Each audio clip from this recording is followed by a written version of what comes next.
बिस्मिल्लाहिर्रहमानिर्रहीम। शुरू अल्लाह के नाम से जो बड़ा मेहरबान और नहायत रहम करने वाला है। नाजरीन मोहतरम, आज मैं आपको एक ऐसा सच्चा और हैरान कुन वाक़या सुनाने वाली हूँ जो सुनने में थोड़ा अजीब लगेगा। जब इमाम मस्जिद अजान देता तो लड़की की मौत हो जाती। जब उस इमाम मस्जिद को जनाजा पढ़ने के लिए बोलते तो कहता कि यह लड़की बहुत गुनाहगार है, मैं उसका जनाजा नहीं पढ़ूंगा। ऐसा करते करते जब 5 लड़कियों की मौत हो गई तो फिर क्या हुआ। लिहाजा आपसे गुजारिश है कि वीडियो को एंड तक जरूर देखिएगा। मेरा नाम सबा है। मेरे माँ बाप इस दुनिया में नहीं थे। मेरी उम्र 16 साल थी। मैं अपनी दादी के साथ रहती थी। हमारे गांव में ज्यादा आबादी तो ना थी। मेरा एक चचा था जो गैर शादीशुदा था और हम लोग एक गांव में रहते थे। मेरी दादी का कहना था कि 1-2 साल तक तेरी शादी कर दूंगी, तब मेरी जिम्मेदारियां भी खत्म हो जाएंगी। मेरी दादी बहुत अच्छी थी, मेरा ख्याल रखती थी। मेरे चचा काफी सख्त मिजाज थे। वो मस्जिद के इमाम थे, कहीं आने जाने नहीं देते थे और घर में भी काफी पाबंदियां लगा रखी थी। मेरे चाचू घर में मोबाइल भी रखने नहीं देते थे, किसी से दोस्ती करने नहीं देते थे, अच्छे कपड़े पहनने से मना करते। कहते थे कि इसकी कौन सी शादी हो गई है जिसने सज संवर के अपने शोहर को दिखाना है। हमारी किसी भी जरूरत का ख्याल नहीं करते थे। दादी बहुत समझाती लेकिन मानते ही नहीं थे। फिर दादी कहती कि 1-2 साल की बात है, फिर तेरी शादी हो जाएगी, फिर तो अपने शोहर के घर चली जाएगी, वहाँ जैसे चाहेगी वैसे रहेगी। तेरा चाचू तो है ही ऐसा, तू इसकी बातों को दिल पर न लिया कर। वैसे अलग बात है कि मेरे चचा को इमाम मस्जिद का काम मिले हुए 1 महीना ही हुआ था। उससे पहले वो मौलवी थे, लेकिन सिर्फ अपनी हद तक। उन्होंने घर में ऐसी बातें कर करके मेरी दादी को भी इसी तरह का बना दिया था। मेरी दादी दोपहर के वक्त मुझे किसी काम को हाथ न लगाने देती। वो कहती कि सख्त गर्मी में तू कोई काम ना करो, बस अपने कमरे में कुछ देर आराम किया करो। दोपहर को बेशक तुम सो जाना, लेकिन नमाज पर टाइम से उठ जाना। ये वो टाइम होता है जिसमें गांव में भी ज्यादातर लोग नजर नहीं आते। वही लोग बाद में दुकान पर बैठे होते हैं, फिर वो भी दुकान बंद करके घर चले जाते हैं। पूरा घर साए साए करता था। लेकिन एक दिन गांव में शोर बढ़ गया। असर की अजान हुई तो थोड़ा वक्त गुजरा था कि थोड़ी देर के बाद जनाजे का ऐलान हो गया। जब नाम सुना तो मैं हैरान हो गई। ये तो हमारे मोहल्ले की लड़की थी और वो भी जवान, जिसकी उम्र 17 साल थी। मैं और मेरी दादी फौरन उसके घर पहुंच गए। लड़की के घर में तो कहराम मचा हुआ था। जवान मौत पर वैसे भी बहुत अफसोस होता है। लड़की बहुत ही प्यारी थी, उसकी मंगनी भी हो चुकी थी। न जाने उसको क्या हुआ कि वो इस दुनिया से चल बसी। पूछने पर पता चला कि कोई पता नहीं कैसे मर गई। उसके माँ बाप का रो रो कर बुरा हाल था। वो हमारे हिमसाए भी थे, इसलिए हम एक दूसरे को देख लिया करती थी और दूर से सलाम कर लिया करती थी। आने जाने से तो चचा ने मना किया हुआ था। उनके एक करीबी रिश्तेदार से थोड़ी बात हुई। उन्होंने बताया कि पता नहीं कैसे मर गई। वो अपने कमरे में लेटी हुई थी जब माँ बुलाने के लिए गई कि बेटी चाय बना दे। उसने आगे से कोई जवाब ही नहीं दिया। जब बेटी को हाथ लगाया तो उसका वजूद बिल्कुल ठंडा पड़ा हुआ था और वे बेचारी नींद में ही इस दुनिया से चली गई। मेरी दादी का कहना था कि लगता है कोई साया होगा उस पर, उसी ने उसकी जान ली होगी, वरना जवान लड़की थी, उसको कौन सी बीमारी थी। सारे गांव वाले यही कह रहे थे कि अजान हुई है और 2 मिनट बाद लड़की बेचारी फौत हो गई। रात हुई तो मैंने देखा कि मेरे चचा इधर उधर फिर रहे थे। उनको नींद नहीं आ रही थी। मैं पानी पीने के लिए उठ गई। तब सोचा चाचा से पूछ लूं, शायद किसी चीज की जरूरत हो। बस मेरा पूछना था कि उन्होंने मुझे डांटना शुरू कर दिया। उन्होंने कहा, तुझे क्या जरूरत है मेरे मामले में बोलने की? अगर मुझे पानी चाहिए होगा तो मैं खुद ले लूंगा। दफा हो जाओ यहाँ से, अपने कमरे में जाकर सो जाओ। मैं हैरान रह गई। मैंने कहा, मैंने क्या किया था? मैंने तो सिर्फ पूछा था। मुझे तो वैसे ही अपने चचा से बड़ा डर लगता था। मेरी आंखों में आंसू आ गए। मैं अपने कमरे में जाकर सो गई। गई। लेकिन अगले दिन कुछ ऐसा हुआ कि हम लोग हैरान रह गए। अगले दिन भी यही हुआ कि जैसे ही असर की अजान हुई, एक घर से अचानक से चीखने चलाने की आवाजें आने लगी। जब बहुत सारे लोग एक साथ मिलकर रो रहे थे तो आवाज आसपास घूमती जाती थी और ये आवाज बड़ी करीब से आ रही थी। मेरी दादी ने मुझे कहा कि जरा ऊपर जाकर देखो ये आवाज कहाँ से आ रही है। जब मैंने छत पर जाकर देखा, मेरे कदमों तले से तो जमीन ही निकल गई। आवाज तो सामने वाले घर से आ रही थी। उनके घर में भी मातम पड़ा हुआ था और औरतें अपने आप को पीट रही थी और रो रही थी। मेरी दादी ने कहा कि तौबा तौबा, क्या हो गया। एक जनाजा कल उठा और आज फिर से यही सब हो गया, और वो भी उसी टाइम पे। हम लोग फिर वहाँ पर गए और वहाँ जाकर देखा तो वही मामला था। एक जवान लड़की इस दुनिया से चली गई थी। 7 भाइयों की अकलौती बहन थी। उसके माँ बाप ने उसे बड़ी मिन्नतों मुरादों से मांगा था। उसके बाप को बेटी का बहुत शौक था। बाप तो बेचारा सकते में चारपाई पर पड़ा था और माँ का भी रो रो कर बुरा हाल हो रहा था। मेरी आंखों में भी आंसू आ गए। ये लड़की तो मेरी हम उम्र थी। हम लोग स्कूल में साथ पढ़ा करते थे। लड़की को देखकर ऐसा लगता था जैसे वो सो रही हो, और ना ही उसे देखकर लगता था कि वो बीमार होगी। बेचारे के माँ बाप बहुत रो रहे थे। मेरा तो वहाँ बैठ के दिल ही खराब होने लगा। मैंने दादी से कहा कि अपने घर चलते हैं, हम उनके लिए वैसे भी कुछ नहीं कर सकते थे। घर आए तो मेरी दादी ने मेरे चाचू से कहा, पास वाले जमाल की बेटी जवान बेचारी दुनिया से गुजर गई, तू जरा उनके घर चला जा, हिमसाए हैं। चाचू कहने लगा, मेरा तो अजान का टाइम होने वाला है, वैसे मैं कर भी क्या सकता हूँ। उन्होंने मुझे नमाजे जनाजा के लिए बुलाया था और मैंने जनाजा पढ़ने के लिए भी इनकार कर दिया। मेरी दादी गुस्से में आ गई और बोली, तू किस तरह का इंसान है, नमाजे जनाजा पढ़ाना तो नेकी का काम है और तूने इनकार कर दिया। तब मेरे चाचा कहने लगे, वो लड़की बहुत गुनहगार थी, मैं उसका जनाजा नहीं पढ़ा सकता और ना ही बता सकता हूँ कि वो क्या करती थी। मेरी दादी ने कहा कि किस तरह की बातें कर रहा है, अल्लाह का नाम लेता है, अल्लाह की मस्जिद में अजान देता है और तू उस पर भी इल्जाम लगा रहा है, तेरे दिल में जरा भी खौफे खुदा नहीं। उसने कहा, मेरे दिल में कोई उसका दुख नहीं, अच्छा हुआ वो मर गई। उसके बाद मेरा चाचा घर से निकल गया क्योंकि मगरिब की अजान का वक्त हो गया था। अगले दिन भी हम लोग उनके घर गए। हम लोग उनके लिए कुछ नहीं कर सकते थे, लेकिन उनके घर में थोड़े बहुत काम करवा रहे थे, उनको तसल्ली दे रहे थे। मेरी दादी बड़ी परेशान थी, रात को बैठी हुई काफी डरी हुई लग रही थी। मैंने कहा, क्या बात है। कहने लगी, 2 दिन में 2 जवान लड़कियों के जनाजे उठ गए, जरूर कोई न कोई मसला है। दादी ने कहा कि खुद सोचो, उन 2 बच्चियों को कुछ भी नहीं हुआ, फिर वो इस दुनिया से कैसी चली गई, कोई न कोई गड़बड़ है। मैं ये सुनकर हैरान रह गई क्योंकि मैं भी तो जवान लड़की थी। मुझे डर लगने लगा। मैंने कहा, दादी कहीं मेरे साथ कुछ ऐसा न हो जाए। मैं दादी के गले लग गई और मेरी दादी ने भी मुझे गले से लगा लिया तो कहा, आज से तू मेरे कमरे में सोया कर, मेरे अच्छे वाले बेटे की आखिरी निशानी है। तो मेरा चच्चा घर में आया और उसने हमारी आखिरी बात सुन ली। मेरे चच्चा ने कहा, सारा गांव तो पागल हो गया है, मेरे घर वाले तो पागल ना हो, जहाँ भी जाओ यही बातें हो रही हैं कि 2 दिन में 2 जनाजे उठ गए, कोई ना कोई चक्कर है, हो सकता है लड़कियों ने खुदकुशी कर ली हो।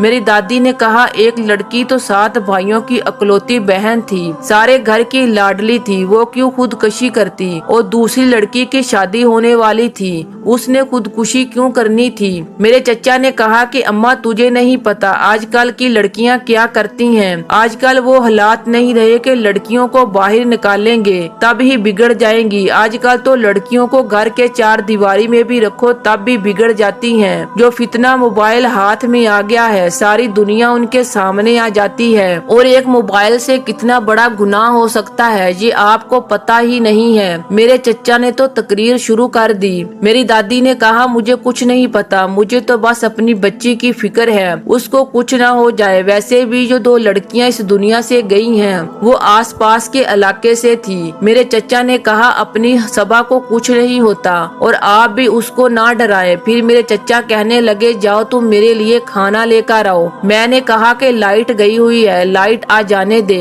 किचन में बड़ा अंधेरा है, मुझे तो डर लगता करता है। मेरे चचा को और गुस्सा आ गया। उसने कहा, अब देख लो, उसको काम न करने का कोई न कोई बहाना मिल गया। मैं उठ घर गई और मोमबत्ती की रोशनी में किचन में चली गई। दादी चचा को कहने लगी, क्यों बेचारी के पीछे पड़ा रहता है, बच्ची है, हमने उसकी शादी भी करनी है। पहले तेरी शादी करेंगे तो फिर उसकी शादी करेंगे, क्योंकि घर से एक बेटी जाएगी तो दूसरी आ जाएगी। अगर उस अकेली को बेच दिया तो घर के काम कौन करेगा। मेरे से तो कुछ नहीं होता, जितनी भी मेरी खिदमत करती है उतनी मेरी खिदमत कोई नहीं कर सकता। तू जल्दी से शादी क्यों नहीं कर लेता? अगर तेरी शादी हो जाती तो आज तेरे बच्चे भी होते। मेरे चचा ने कहा कि मैं बिल्कुल भी शादी नहीं करूंगा, आप मेरी शादी का ख्याल अपने दिल से निकाल दें। मेरी दादी ने कहा, कोई तो वजह होगी। मेरे चचा ने कहा कि वजह ये है कि मुझे जिस लड़की की तरह शादी करनी है उस तरह की लड़कियां आजकल आना ही बंद हो गई हैं। आजकल की लड़कियों ने मोबाइलों पर बहुत से लड़कों से दोस्ती लगा रखी है। मेरी दादी ने कहा, लेकिन हर इंसान तो गलत नहीं होता। चचा बोले, अम्मी मैंने किसी से भी बहस नहीं करनी, बस ये मेरा आखिरी फैसला है, मैंने शादी नहीं करनी। आप मुझे मेरे हाल पर छोड़ दो और अपनी इस बच्ची के लाड़ नखरे उठाया करो और उसकी शादी करवा दो। लेकिन मैं पहले बता रहा हूँ कि शादी पर कोई भी फजूल रस्म नहीं होगी, बस कोई अच्छा सा घर देखकर इसकी शादी करवा दो। मस्जिद में बैठकर निकाह करवा देंगे, निकाह भी मैं ही पढ़ा दूंगा, उसको यहाँ से चलता करो। और रही बात तेरी तो सुन ले, तेरे हाथ सलामत हैं, तू अपना ख्याल खुद रख सकती है। अगर नहीं करनी उसकी शादी तो बेशक न कर, उसको अपनी खिदमत के लिए रख ले। वैसे भी बड़े भाई ने हमारे लिए किया ही क्या था, सारी जिंदगी अपनी बीवी की गुलामी करता रहा, उसी को लेकर एक तरफ हो गया। अच्छा हुआ उसको उसके किए की सजा मिल गई। मेरी दादी ने कहा, शर्म कर, भाई और भाभी के मरने पर खुशी का इजहार कर रहा है। मैंने अपने चचा के लिए खाना निकाल दिया और वो खाना खाकर सो गया। मेरी दादी का कहना था कि ये लड़का तो पागल हो गया है, पता नहीं मैं क्या करूं। मेरा बड़ा बेटा जैसा भी था बुरा नहीं था, अगर अपनी बीवी के हक में अच्छा था तो उसमें क्या बुराई थी। मेरी दादी मुझे अब्बू और अम्मी की बातें सुनाने लगी कि तेरी माँ इस शहर की नहीं थी, लेकिन उसकी कोई भी गलती नहीं थी, बस किस्मत बुरी थी। जब वो दोनों इस दुनिया से चले गए, एक हादसे में हम लोगों को अकेला छोड़ गए। शुक्र है उस दिन तू मेरे पास थी, नहीं तो तूने भी इस दुनिया से चले जाना था। लेकिन मुझे तो पहले ही डर लग रहा था कहीं वाकई अगर इस दुनिया में ना रहूं, क्योंकि तीसरे दिन भी गांव की एक जवान लड़की ठीक उसी वक्त असर की अजान होते ही फौत हो गई। अब तो रोज उस गांव से जनाजे उठते थे। एक दफा कहीं से उड़ते उड़ते ये बात हमारे कानों तक भी आ गई कि जब से इस अरशाद ने अजान देना शुरू की है तब से अजान के फौरन बाद कोई न कोई लड़की मर जाती है। ये सब कुछ उसी की वजह से तो नहीं हो रहा। अगर ये कोई गुनाहगार इंसान तो नहीं जो अल्लाह की मस्जिद में मिंबर पर खड़े होकर अजान देता है, तो उसकी सजा हम सबको मिलती है। मेरे चचा तक जब ये बात पहुंची तो उसने भी गुस्से का इजहार किया। उसने कहा कि जिसने भी ये बात कही है वो मुझे मिल जाए तो मैं उसको बताऊंगा, भला इसमें मेरा क्या कसूर। गांव में छोटी छोटी बातें बहुत फैल जाती हैं। आजकल सबका मौजू यही था कि लोग असर के टाइम अपने घर में कुरान पाक पढ़ना शुरू कर देते और अपनी बेटियों को घर से बाहर नहीं जाने देते थे। एक दिन मैंने कुछ अजीब देखा। मेरी दादी की तबीयत खराब थी क्योंकि उनके सर में बहुत दर्द था और मेरा चचा घर पर नहीं था। मैं दर्द की गोली लेने के लिए किराने की दुकान तक गई। मेरी दादी ने कहा कि तेरे चचा ने देख लिया तो तेरी जान ले लेगा। मैंने कहा कुछ नहीं होगा, एक दो थप्पड़ लगा लेगा तो खा लूंगी। जब मैं दुकान पर गई तो वहाँ पर एक लड़की खड़ी थी जिसको मैं जानती थी। वो मेरी हम उम्र थी। मेरी उससे थोड़ी बहुत बातचीत हो गई। उसने कहा वो भी बहुत डरी हुई है कि पता नहीं क्या हो जाए। मैं उसको अपने साथ लेकर चलने लगी। उसका घर पहले आ गया तो वो अपने घर चली गई और मैं अपने घर में दाखिल हो गई। घर आई तो मैंने अपनी दादी को दवाई दे दी, लेकिन उसी दिन वही लड़की इस दुनिया से चल बसी जो मुझे दुकान पर मिली थी। सब कहते थे कि लड़कियां खुदकुशी कर रही रही हैं। उनके माँ बाप अपनी इज्जत बचाने के लिए ये बात छुपा रहे हैं, लेकिन मैंने उस लड़की को देखा था। वो देखकर लगता नहीं था कि वो जिंदगी से तंग आ गई है और अभी जाकर अपनी जान ले लेगी। ये गांव तो ऐसे बंद हो गया जैसे अब यहाँ कोई भी नहीं रहता। कोई किसी टाइम निकलता था तो कोई किसी टाइम, किसी का पता नहीं था।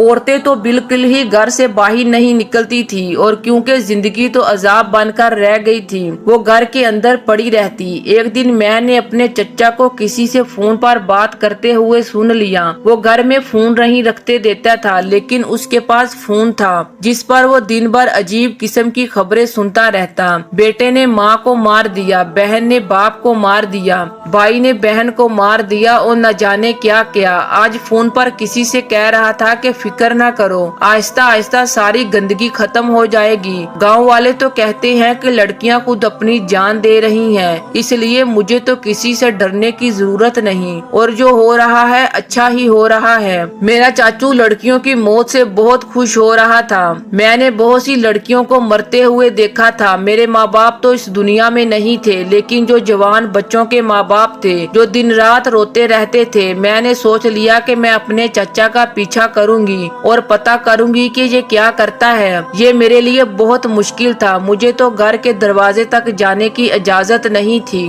पहले सोचा कि दादी को बता दूं और उनको इत्मीनान में ले लूं, लेकिन मेरी दादी तो मेरी इतनी फिक्र करती थी कि उन्होंने कहना था कोई जरूरत नहीं। इसलिए मैंने सोच लिया कि मैं किसी को भी नहीं बताऊंगी, लेकिन कुछ न कुछ जरूर करूंगी। और मैं बहुत डर रही थी, किसी न किसी को बताना भी जरूरी था। मुझे सिर्फ 5वीं क्लास तक पढ़ाया गया था। मैं स्कूल के प्रिंसिपल के पास चली गई, जो मुझे बेटी कहते थे। वो सारी लड़कियों से बहुत शफकत से पेश आते थे। मैंने उनको चचा का सारा मामला बता दिया। उन्होंने कहा, बेटा तुम्हें शक हो रहा है? जी हाँ, मुझे शक हो रहा है। मैं ये अपना शक दूर करना चाहती हूँ। मैं चाहती हूँ कि कल को अगर मुझ पर कोई इल्जाम लगे तो आप मेरा साथ दें। आप इस गांव के बड़े हैं, पढ़े लिखे हैं, लोग आपकी बात को मानते हैं। तुम फिक्र नहीं करो, तुम्हें जो भी करना है तुम करो और सबूत लेकर आओ। उसके बाद मेरा एक पुलिस वाला जानने वाला है, वो हमारी हर तरह से मदद करेगा। मैं अपने चचा का पीछा करती रही, उसने ऐसा कुछ भी नहीं किया। लेकिन जब असर का वक्त हुआ तो वो मस्जिद में चला गया। मैं उनके पीछे थी। डर की वजह से कोई भी घर से नहीं निकल रहा था। मस्जिद बिल्कुल वीरान पड़ी थी। चचा किसी को फोन करने लगा हुआ था, उसको कह रहा था कि फला मकान नंबर है, वहाँ पर चले जाओ। लड़की के कमरे की खिड़की बाहर की तरफ खुलती है, इस टाइम वो सो रही होगी, वहाँ से अंदर दाखिल हो जाना। खिड़की का ताला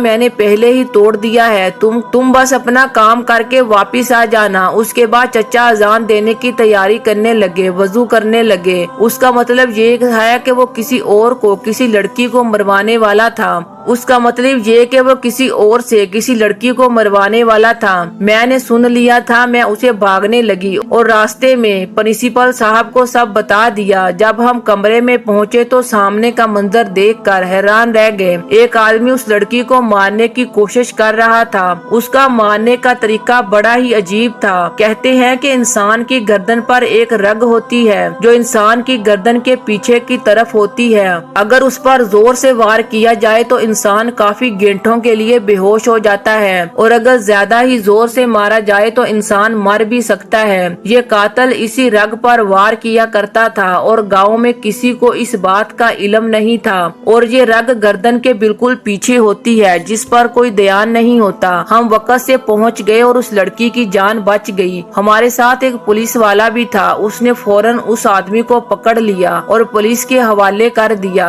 लड़की के माँ बाप को भी सब कुछ बता दिया गया। गांव के लोग भी इकट्ठे हो गए। सब मेरी बहादुरी की दाद देने लगे। थोड़ी देर के बाद पुलिस वाले ने उस आदमी से पूछने के बाद हमें बताया कि ये मेरे चचा का बहुत ही गहरा दोस्त है और यही सब कुछ करता था। और वो कहता था उन नौजवान लड़कियों को मारकर हम दोनों को सवाब मिलेगा। जिस लड़की को सबसे पहले मारा गया वो फोन पर किसी से बात करती थी, उसे पसंद करती थी, उसने शादी करना चाहती थी। लेकिन मेरे चाचू को ये बात पसंद पसंद नहीं थी कि शादी से पहले ये दोनों फोन पर बात क्यों करते हैं। उसी तरह दूसरी लड़की अपने बाप के साथ बहुत बदतमीजी करती थी और ये बात मेरे चाचू को बहुत नापसंद थी। हम सब हैरान थे कि मेरे चाचू इन सब लड़कियों पर नजर कैसे रख लेते थे। अब मुझे समझ आने लगी थी कि वो अजीबोगरीब बातें क्यों करता था। चाचू उसी टाइम लड़कियों पर वार करवाता था जब वो नमाज असर के लिए अजान देने जाता था। पुलिस ने मेरे चचा को पकड़ लिया और वो मुझे भी जान से मार देना चाहता था, लेकिन अब उसको पकड़ लिया गया था। मेरी दादी का भी सर शर्म से झुक गया। उन्होंने कहा, तेरे जैसा बेटा पैदा करने से अच्छा था कि मेरा कोई बेटा ही ना होता। चाचू को पुलिस पकड़ कर ले गई और बाद में पता चला कि वो नफसियाती मरीज था। पूरा दिन इसी तरह की खबरें वगैरह सुनता रहता था, जिसकी वजह से उसका दिमाग खराब हो गया। उसे और नफरत थी, वो शादी भी नहीं करना चाहता था। सब ने मेरी तारीफ की, तुमने बहुत ही बहादुरी का काम किया, नहीं तो ये पागल इंसान न जाने और क्या क्या करता। उसके बाद हम लोग बिल्कुल अकेले हो गए। फिर मेरे लिए गांव से अमीर खानदान यानी चौधरियों के घर से रिश्ता आ गया। उन्होंने कहा कि ये बहुत बहादुर बच्ची है, इसका हमारे खानदान में होना जरूरी है। कल को उससे हमारी नस्ल पैदा होगी, वो भी बहादुर होगी। और मुझे मेरे शोहर के रूप में एक बहुत अच्छा और खूबसूरत इंसान मिल गया। दादी को भी उन्होंने अपने साथ रख लिया। अब हम लोग हवेली में रहते हैं। जब इंसान बहादुरी करता है और किसी की जान बचाता है तो उसे इनाम जरूर मिलता है, और मेरे लिए तो यही इनाम था कि मेरी सारी जिंदगी एक अच्छे खानदान में गुजरने वाली थी। मेरे चचा को उम्र कैद की सजा हो गई और जेल में उनका इलाज भी चल रहा था। प्यारे दोस्तों, आज का ये इंटरेस्टिंग सा वाकया आपको कैसा लगा कमेंट बॉक्स में जरूर बताइएगा।